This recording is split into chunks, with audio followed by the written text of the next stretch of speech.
The Great Hall on Nexus Prime stretched for miles in every direction. Delegates from 47 different worlds sat in their special chairs, each designed for their unique body types. The Zephyrians floated in their crystal bubbles filled with purple gas. The rock-like granite people sat on heated stone platforms. The bird-like Aviaris perched on tall metal branches. In the smallest section, almost hidden behind a support pillar, sat the human delegate. Ambassador Chen Wei looked tiny, compared to the massive titanoids or the flowing energy beings called the Lumina. His simple black suit seemed plain next to the colorful robes and natural armor of other species. The Galactic Council had been meeting like this for 300 years. They made laws that kept peace across the galaxy. They shared knowledge and resources. Most importantly, they made sure no one species became too dangerous. The trade agreement with Sector 7 is approved, announced Speaker Vorthak, a tall blue creature with 4 arms. His voice echoed through the hall. Now we move to military matters. Chen Wei shifted in his chair.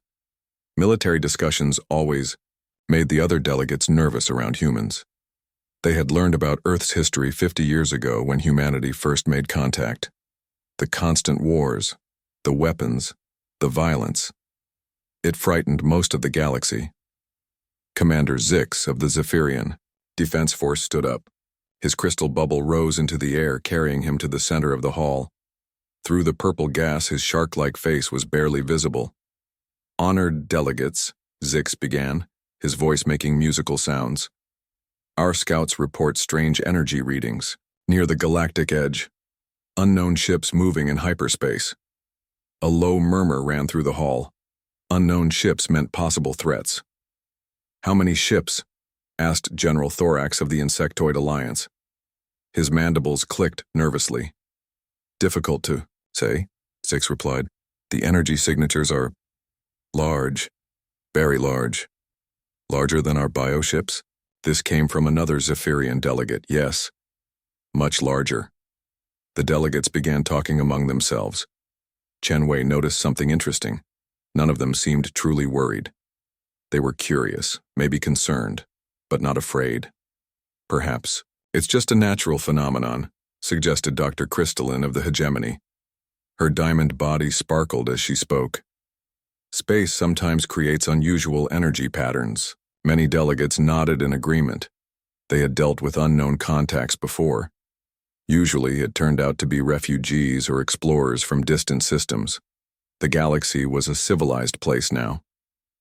What about defensive preparations? Chen Wei asked, quietly. The hall fell silent. All eyes turned to the small human in the corner. Commander Zix's bubble drifted closer. Defensive preparations? Human Chen? We haven't needed military action in over 50 years. The galaxy is at peace. Peace is good, Chen replied carefully. But those energy readings sound unusual. Several delegates laughed. Not cruel laughter, but the kind adults use when a child asks silly questions. Humans, chuckled Ambassador. Floros of the Botanical Union. His tree-like body swayed gently. Always thinking about fighting. This is why your species needs guidance. Indeed, agreed Zix. Human military technology is so primitive. Your metal ships with chemical explosives. How quaint compared to our elegant biovessels that grow and adapt. Dr. Crystalline's form glowed brighter. Humans still use kinetic weapons, physical projectiles. We've moved beyond such crude methods centuries ago. Chen Wei said nothing. He had learned that arguing only made things worse. The galaxy saw humans as young, aggressive, and backwards.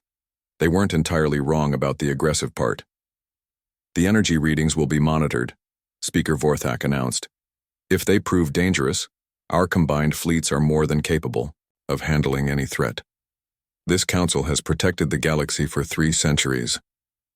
More nods and sounds of agreement filled the hall. Human delegate, called out General Thorax. Perhaps your people could contribute something useful for once. Your species excels at, what do you call it, scouting? Reconnaissance, Chen corrected gently. Yes, that. Send your primitive ships to investigate. If it's dangerous, you can run back and warn us. More laughter. Chen Wei kept his expression neutral. Inside, he was calculating distances, response, times fleet positions, old habits from his days as a naval intelligence officer. "We'll consider it," he said simply. The meeting continued for several more hours. Trade disputes, colony rights, research sharing agreements. Normal business for a peaceful galaxy. But Chen Wei noticed something troubling. The other delegates had grown soft, comfortable. They had been safe for so long that they forgot what danger looked like. During a break, he walked to the observation deck. Through the massive windows, he could see the beautiful ships of the various species. The Zephyrian bio-vessels looked like giant sea creatures swimming through space. The crystalline ships were geometric works of art. The Aviaris craft resembled huge metal birds with wings spread wide, all beautiful, all elegant, all completely unprepared for real war. His own ship sat in a distant docking bay. The UES Diplomat looked like what it was, a block of armor and weapons with engines attached, ugly by galactic standards, but it could fight. Admiring. "Our vessels?" The musical voice belonged to Sub-Commander Leth, a younger Zephyrian. "They're impressive," Chen replied honestly. "Thank you.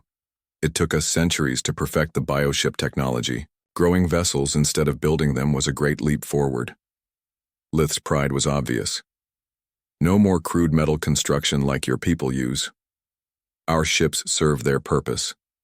"Which is what, exactly?" "Your military has never contributed to galactic defense. What do human warships actually do?" Chen Wei looked out at the stars. Somewhere in that darkness, unknown ships were moving toward civilized space. Ships that might not care about elegant biotechnology or beautiful crystal formations. "We prepare," he said quietly. "Prepare for what? The galaxy is at peace." "Yes," Chen agreed. "It is." But peace, Chen knew, was not a natural state. It was something that had to be maintained, protected. Sometimes it had to be fought for. As the day's meetings ended, Chen Wei sent a coded message back to Earth. 3 simple words in an ancient human language. "Pack your bags." On Earth, Admiral. Sarah Martinez read the message in her office, buried deep under Luna's surface. She looked at the wall of monitors showing ship construction yards scattered across the solar system. Yards that had been running at full capacity for 50 years, hidden from galactic observers. "Signal all fleets," she told her aide. Condition: yellow.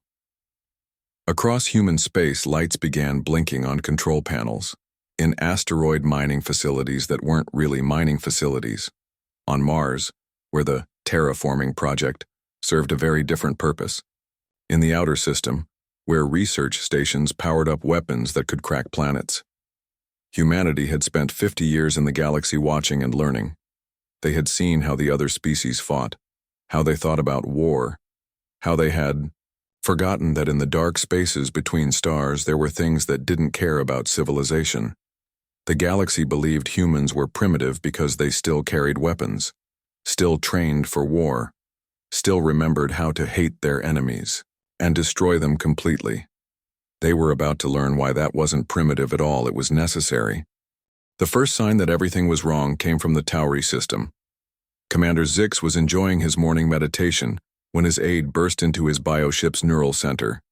The young Zephyrian was breaking about 6 different protocol rules by entering unannounced. "Commander, the Tauri beacon has gone silent." Zix opened his large black eyes. "Equipment failure, most likely. Those herbivore species always neglect their technology. Sir, it's not just the beacon. The entire system has gone dark. No communications, no hyperspace signatures, nothing." That got Zix's attention. The Tauri were a peaceful species of plant-like beings who lived on 3 worlds in their system. They had been council members for 200 years. Their homeworld alone had 12 billion inhabitants. "Send a scout ship," Zix ordered. "Fast courier class." The bioship Whisper was their fastest vessel. It could cross the galaxy in days using bio-enhanced hyperspace drives. It reached the Tauri system in 18 hours. What it found made the pilot's mind break. The system was still there. The star burned normally. The planets orbited in their proper paths. But the worlds were wrong. They were gray, lifeless spheres of processed matter. Where there had been cities and forests, now there were only geometric patterns carved deep into the surface. The pilot's report reached the council in minutes. Within an hour, emergency sessions were called on every major world. Chen Wei received the news while eating breakfast on his ship. He read the report twice, then opened a secure channel to Earth. Admiral Martinez, we have a problem. On Luna, Admiral Martinez was already watching incoming data streams. I know, how many systems? Just Tauri so far. But Chen, he paused, looking at the tactical display. 12 billion people gone in hours. What's the council doing? Panicking mostly. They're sending survey fleets to investigate. Martinez felt a cold weight in her stomach. Survey fleets? They're sending researchers to investigate a weapons strike? They don't understand what they're looking at, Sarah. They think it might be a natural disaster or pirates with new technology. 12 billion dead isn't pirates. No, it isn't. 2 days later, the Kepler system went dark, then the Hydra colonies. By the end of the week, 7 star systems had been consumed. The pattern was always the same. All communications stopped suddenly, and when scouts arrived, they found processed, lifeless worlds. The emergency council session was chaos. We need to evacuate the border systems, demanded General Thorax, his insect wings buzzing with agitation. Evacuate to where? Speaker Vorthak's 4 arms gestured wildly. We don't even know which direction the threat is coming from. The attacks are random. Dr. Crystalline's diamond body was flashing angry red colors. No pattern, no logic. There is a pattern, Chen Wei said quietly from his corner. The hall fell silent. All eyes turned to the human delegate. Explain, Speaker Vorthak commanded. Chen. We activated a holographic display. Star maps appeared showing the attacked systems. Every system that was hit had populations over 10 billion. Every system had significant industrial capacity. Every system had advanced technology. Coincidence, scoffed Commander Zix. Random selection. Maybe, but look at what wasn't attacked. Chen Wei highlighted other star systems. The peaceful. Folk live here. Population 50 million, no industry, no advanced tech, still there. The quiet ones here, same thing, still alive. Dr. Crystalline studied the display. You're suggesting the attackers are targeting advanced civilizations specifically? I'm suggesting someone is harvesting them. The word harvesting sent a chill through the hall. It implied intelligence, purpose, something far worse than random destruction. Impossible. General Thorax clicked his mandibles rapidly. Our scout report showed no signs of technology theft. Everything was simply processed. Into what? Chen Wei asked. Before anyone could answer, an aide rushed to Speaker Vorthak's platform. The young being whispered urgently in his ear. Vorthak's blue skin went pale gray. The Meridian Defense Fleet has encountered the unknown vessels. Every delegate leaned forward. The Meridians were one of the galaxy's premier military forces. Their bioships were legendary for their adaptive capabilities. What's their status? Commander Zix demanded. Vorthak looked at the message again as if hoping the words would change. Fleet Admiral Keth reports contact with massive vessels of unknown design. Size approximately... He paused, calculating. Size approximately 1/10 of a planet. Composition appears to be metal and organic materials somehow fused together. Metal and organic? Dr. Crystalline's form flickered with confusion. That's impossible. The two don't integrate properly. Admiral Keth is engaging now, Vorthak continued. He reports his bioships are adapting to counter unknown weapon types. A moment of hope ran through the hall. The Meridian bioships were famous for their ability to adapt to any threat. They had never been defeated. Then Vorthak's aide returned, moving much faster. His whispered message made the speaker stand up so quickly his chair fell over. The Meridian fleet is gone, Vorthak announced, his voice barely steady. All ships. Admiral Keth's final transmission reported that the enemy vessels were consuming his ships, converting them into more enemy vessels. The hall erupted in voices. Fear, anger, disbelief, all mixing into chaos. Through it all, Chen Wei sat quietly, his mind working through the implications. The enemy wasn't just destroying fleets, it was learning from them. Growing stronger with each victory, Commander Zix's voice cut through the noise. We need to coordinate all fleet actions, combine task forces from every species. The crystalline fleet will take point, Dr. Crystalline declared. Our energy weapons can't be consumed like biomatter. The AVR's fast attack wings will provide reconnaissance, added General Skyros, his feathered form ruffling with determination. Plans formed rapidly. The greatest military alliance in galactic history was taking shape. Every species would contribute their best ships and their finest warriors. Chen Wei watched them organize their response and felt a familiar sensation from his old military days. The feeling of watching good people make bad decisions with complete confidence. Ambassador Chen, Speaker Vorthak called out, what will humanity contribute to the defense effort? The hall went quiet. Everyone knew humans had a military, but nobody expected much from it. Primitive metal ships with crude weapons wouldn't make much difference against enemies that could consume biotechnology. Chen Wei stood up slowly. He looked around the hall at all the delegates, the proud warriors, the brilliant scientists, the wise leaders of dozens of civilizations. They were good people. They had built something beautiful in this galaxy. They had also grown soft, comfortable. They fought clean wars with elegant weapons and noble rules. They had forgotten what it meant to face an enemy that wanted not just to defeat them, but to erase them completely. Humanity will do what we do best, he said simply. Which is? Commander Zix asked, his tone slightly mocking. Chen Wei looked out the great windows at the stars. Somewhere out there, enemy vessels were converting entire worlds into processed matter, turning the galaxy's greatest civilizations into raw materials. We'll think of something, he said. That night, he sent another message to Earth.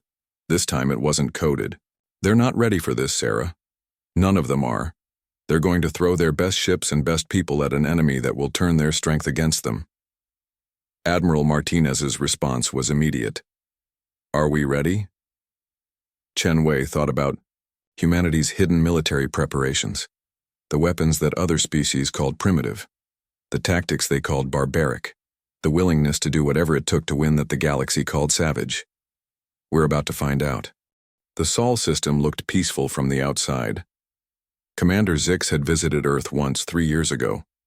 It was a standard diplomatic mission to check on humanity's primitive military development. He remembered seeing their main naval base on Luna, a small cluster of ugly metal buildings and some basic manufacturing facilities. Now, as his scout ship approached the system's edge, he realized he had been looking at shadows on the wall. Commander, his pilot whispered, her voice full of shock. Are you seeing this? What they were seeing was impossible. The asteroid belt wasn't there anymore. Instead, massive metal structures orbited where rocks used to be. Each one was the size of a small moon, bristling with weapons and covered in docking bays. Thousands of human ships moved between them like angry insects. Those aren't mining platforms, Zix said slowly. No, sir. Those are weapons factories. And they're big. But that wasn't the worst part. The worst part was Luna. Earth's moon had grown. What used to be a small gray world was now a massive fortress station. The surface was covered in gun batteries that could probably destroy entire fleets. The dark side of the moon opened like a flower, revealing construction bays big enough to build ships the size of cities. How long would this take to build? The pilot asked. Zix was calculating in his head. The engineering involved was staggering. 50 years, maybe longer. But humans have only been in space for 50 years. Yes, the implications hit them both. At the same time, humanity hadn't been exploring space for 50 years. They had been preparing for war for 50 years. Sir, we're being scanned. Multiple targeting systems are locking onto us. A communication channel opened. Admiral Martinez's face appeared on their screen. She was older than Chen Wei, with gray hair and scars on her face that spoke of real combat experience. Commander, Zix, You're a long way from home. Admiral Martinez, we came to discuss coordination for the defense effort. Did you now? It wasn't really a question. Martinez was looking at him like a predator studying prey. Well, you're here, might as well see what you're getting. Their scout ship was guided to a docking bay inside Luna. As they traveled through the tunnels, Zix saw things that made his military mind reel. Weapons storage areas that went on for miles. Training facilities where humans practiced fighting. In zero gravity underwater, in toxic atmospheres, and in conditions that would kill most species. But the humans weren't just training. They were breeding for war. In one area he saw children, human young who couldn't have been more than 10 standard years old. They were learning mathematics by calculating missile trajectories. They studied biology by examining the weak points of different alien anatomies. Their playground games involved squad tactics and strategic thinking. How many humans are trained for military service? Zix asked as they walked through the corridors. All of them. Martinez replied casually. Military service is mandatory. 4 years minimum. Most do longer. All of them? Commander, you have to understand something. Humans don't see military and civilian as different categories. Every human is a soldier who might be doing other jobs for a while. They reached the command center, and Zix's worldview collapsed completely. The holographic displays showed the entire galaxy. Not just the known systems that the Council mapped, but everything. Dead systems, dark matter regions, hyperspace anomalies. Humanity had mapped it all, and everywhere they had looked they had placed sensors. You've been watching us, Zix realized. All of us, for 50 years. Of course we have. Martinez activated a display showing Zephyri in space.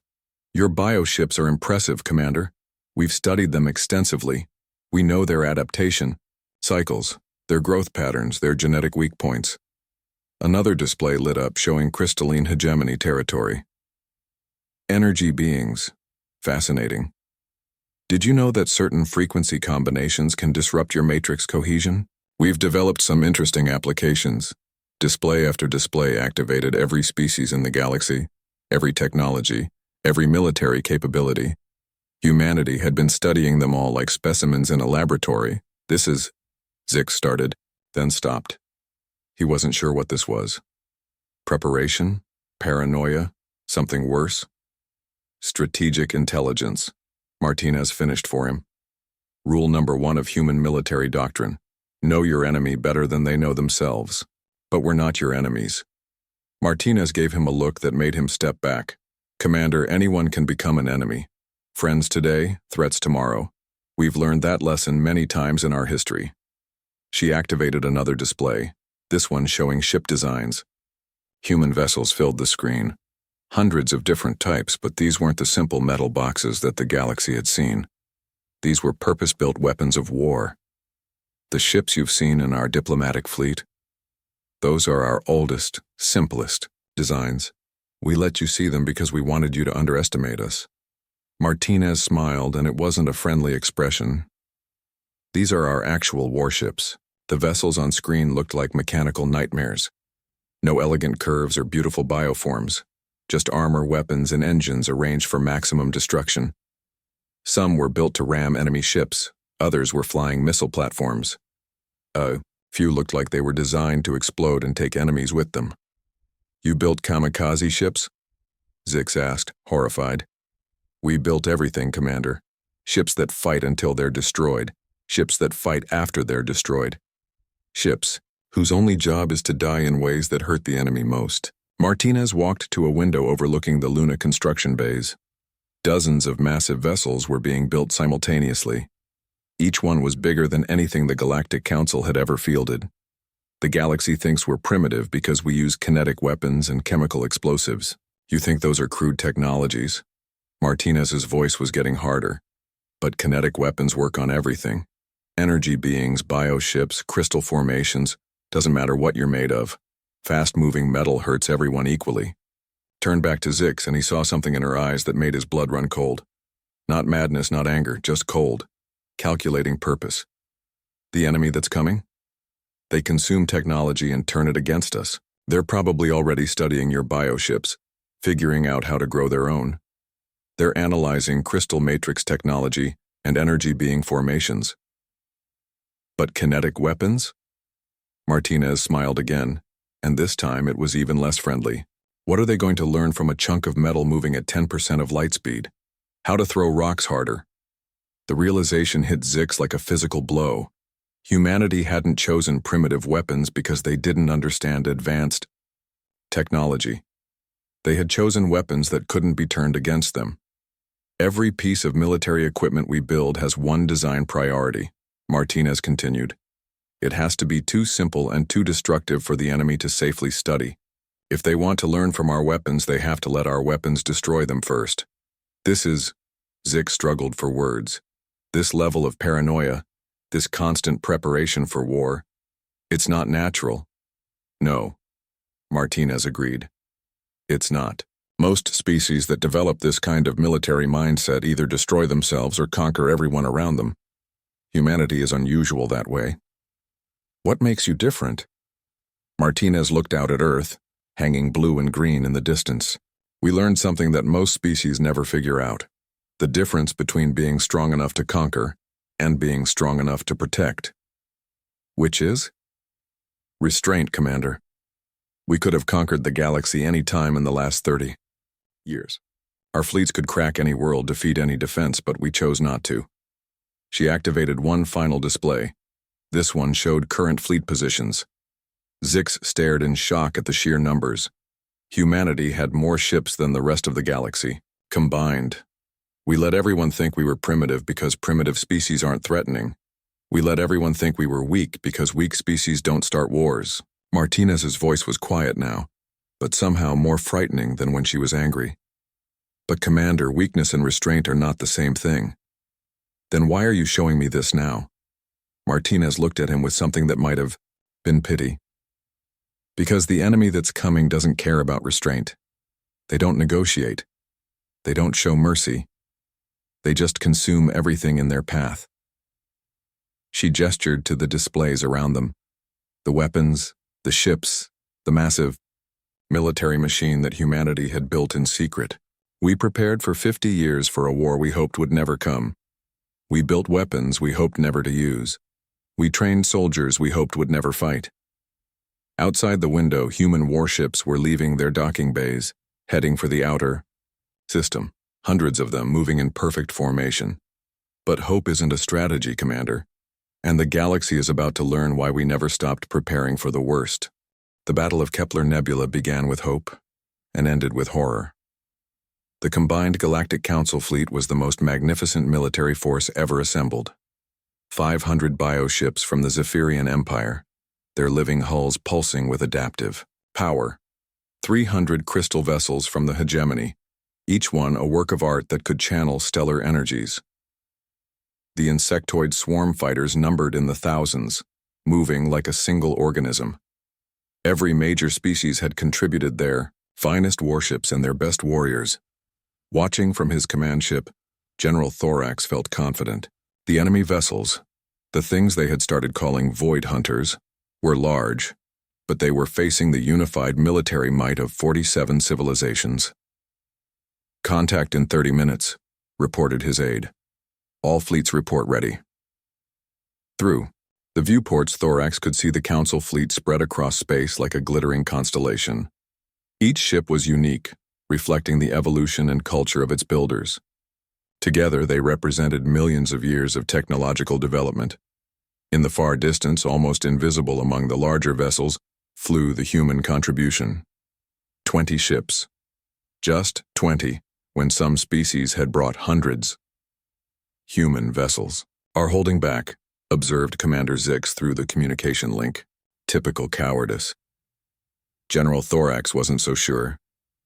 He had heard rumors from Zix's visit to the Sol system, disturbing stories about humanity's true military capacity. But 20 ships was still just 20 ships. The Void Hunters emerged from hyperspace like a nightmare given form. The vessels were massive, each one larger than the biggest space stations, but size wasn't what made them terrifying. It was what they were made of. The hulls showed clear signs of consumed technology, sections that looked like Zephyrian bioships grafted onto crystal formations, energy patterns that resembled dissolved Aviaris fighters. "They're wearing the corpses of our people," whispered someone on the command channel. "All ships engage," General Thorax ordered, forcing strength into his voice. The battle began beautifully. Bioships flowed through space like living creatures, adapting their forms to counter enemy weapons.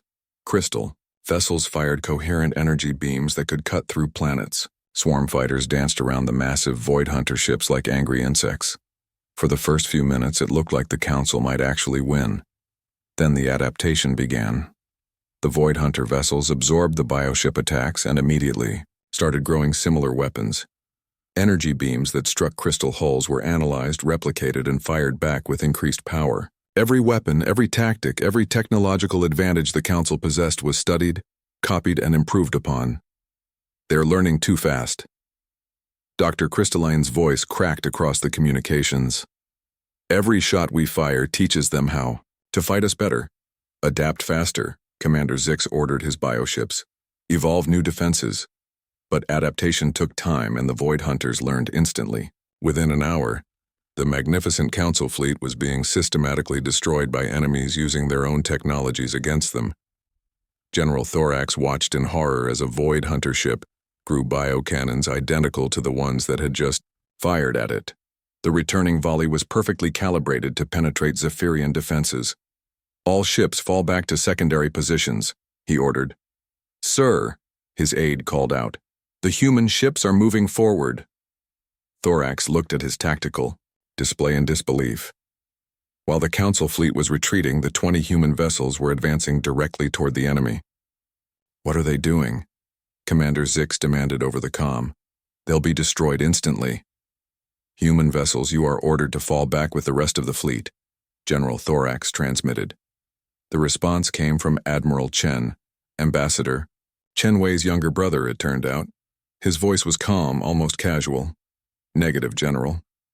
We're going to try something different." The human ships looked pathetic next to the massive Void Hunters, simple metal blocks with engines and weapons, lacking any of the elegance or advanced technology of Council vessels. They approached the enemy in a straight line, making no attempt at tactical maneuvering. "They're committing suicide," Dr. Crystalline said, her diamond form flashing with distress. The Void Hunters turned their attention to the humans, firing weapons they had learned from destroying Council ships. Bioplasma cannons, crystal energy beams, swarm missile systems. Everything the galaxy's finest military minds had developed was unleashed on 20 primitive human vessels. The human ships took the hits and kept coming. "Impossible," breathed Commander Zix. "Nothing can withstand that much firepower." "Heavy armor." Admiral Chen's voice came through the static of weapon impacts. "Sometimes simple is better." The first human ship reached the nearest Void Hunter vessel and did something that shocked every watching Council member. It rammed the enemy at full speed. The explosion was visible from thousands of kilometers away. Both ships were destroyed instantly, but in the wreckage something strange happened. The Void Hunter vessel didn't regenerate, it just died. "What was that?" General Thorax demanded. "Kinetic kill vehicle," Admiral Chen replied calmly as his second ship also rammed an enemy vessel. "Accelerate metal to high velocity. Impact target. Target stops existing." "But your ship is destroyed too." Yes, the simple acceptance in that word made Thorax's blood run cold. Humans were deliberately destroying their own ships to kill the enemy, and it was working. More human vessels slammed into Void Hunter ships. Each impact was a mutual kill, but the humans didn't care. They had come here expecting to die. "This is barbaric," Commander Zix protested. "Civilized species don't use suicide tactics. Civilized species also don't usually win wars," Admiral Chen observed as his ship lined up for another ramming attack. But ramming wasn't the only human tactic. Other ships were firing their primitive kinetic weapons, simple metal slugs, accelerated to incredible velocities. The Void Hunters tried to adapt, but there was nothing to learn. The weapons were just fast-moving metal. No complex technology to study, no advanced principles to understand, just physics. They can't counter kinetic weapons, Dr. Crystalline realized. There's no technology to adapt to. Exactly, Admiral Chen confirmed. Hard to improve on throw rock at enemy very fast. A new sound came over the communications. Laughter. Admiral Chen was actually laughing as he guided his ship toward another ramming attack. Admiral, General Thorax called out, your tactics are working, but you're running out of ships.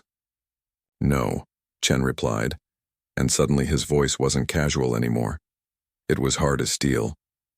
We're just getting started. New contacts appeared on the tactical display. Dozens of them, then hundreds. Human reinforcements were arriving from hyperspace. But these weren't the simple vessels they had seen before. These were the real human war fleet. The ships that emerged looked like mechanical nightmares designed by a species that understood war at a fundamental level. Some were massive kinetic bombardment platforms. Others were built to split apart and become multiple smaller vessels. A few were obviously designed to explode in ways that would cause maximum damage to everything nearby. How many ships do you have? General Thorax asked weakly. Enough, Admiral Chen replied. His original 20 ships were gone now, destroyed in ramming attacks that had crippled a third of the Void Hunter force. General, I suggest you pull your people back. We're going to try some tactics that aren't gentle. What do you mean? We're going to show the Void Hunters what humans do to things that try to eat our friends. The human reinforcement fleet didn't engage in elegant space combat. They surrounded the remaining Void Hunter vessels and began systematically destroying them with overwhelming firepower. No attempts at capture or study. No concern for preserving enemy technology. Just complete, methodical annihilation. When Void Hunter ships tried to adapt human weapons, the humans switched to different weapons. When the enemy tried to learn human tactics, the humans changed tactics. It was like watching a chess master play against someone who was still learning the rules. They're not fighting to win, Commander Zix realized with growing horror. They're fighting to exterminate. Yes, Admiral Chen confirmed, as his new flagship fired a weapon that turned a Void Hunter vessel into its component atoms. The galaxy has rules about warfare, honor codes, civilized conduct, but the Void Hunters don't follow galactic rules. Another enemy ship died. This one to a weapon that seemed to make it simply stop existing, so we're not following them either. Within 6 hours, every Void Hunter vessel in the Kepler Nebula was destroyed. Not defeated, destroyed, reduced to cosmic dust and scattered particles. The Council fleet survivors watched in stunned silence as human ships methodically hunted down every piece of enemy wreckage, making sure nothing could regenerate or adapt. The battle is over, Admiral, Chen announced. All enemy contacts eliminated. Admiral? General Thorax called out, his voice shaking slightly. What happens now? Now, Admiral Chen's voice carried a tone that made every council member remember that humans were predators from a death world.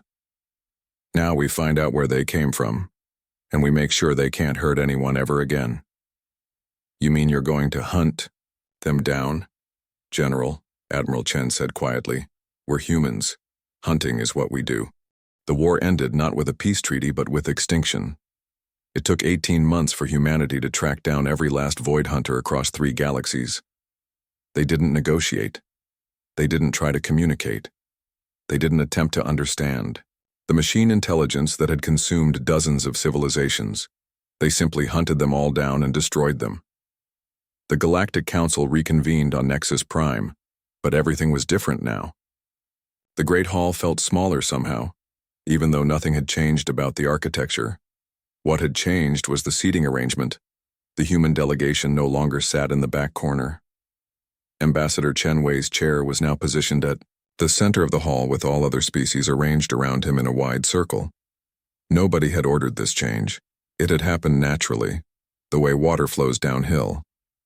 The final Void Hunter stronghold has been eliminated. Admiral Martinez reported to the assembled delegates.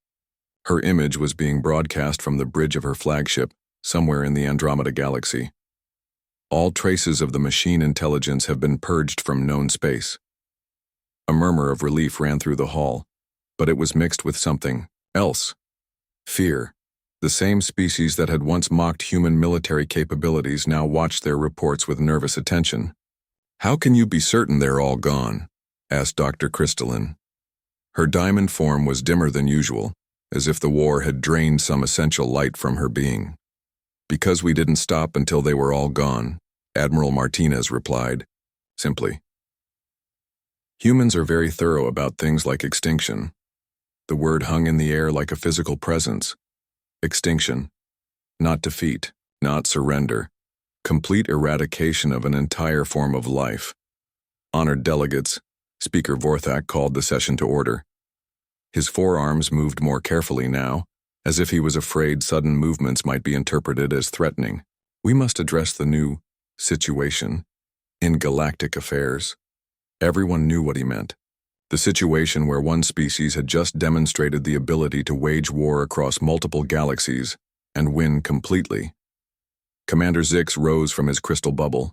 Since the battle at Kepler Nebula, he had seemed smaller somehow, less confident. "Ambassador Chen," he began formally, "the Council wishes to express our gratitude for humanity's intervention in the Void Hunter crisis." Chen Wei nodded politely. "We did what was necessary. Yes. But we must also address certain concerns about humanity's military capabilities." A dangerous silence fell over the hall. Chen Wei's expression didn't change, but somehow the temperature seemed to drop several degrees. "What concerns?" Chen asked quietly. Zix glanced around the hall, looking for support from other delegates. He found none. Everyone was suddenly very interested in their own feat. "Well," Zix continued reluctantly, "your species has demonstrated military power far beyond what you previously revealed. Hidden fleets, secret weapons, technologies we didn't know existed." "Yes," Chen agreed. "We have. This creates questions about humanity's intentions, your true goals in galactic affairs." Chen Wei stood up slowly. Around the hall, security forces from a dozen species tensed slightly. Then they realized what they were doing and tried to look casual. The idea of threatening humanity with weapons now seemed roughly as sensible as threatening a supernova with a flashlight. "Commander Zix," Chen said in a voice that carried clearly through the vast hall, "what do you think humanity's goals are?" We're not certain. That's why we're asking." Chen Wei looked around the hall, making eye contact with delegate after delegate. Most of them looked away. 50 years ago, humanity made contact with galactic civilization. We were young, aggressive, and completely outclassed technologically. We could have tried to conquer what we couldn't understand. We could have started fights we couldn't win. He gestured to the empty spaces in the hall where delegates from consumed worlds used to sit.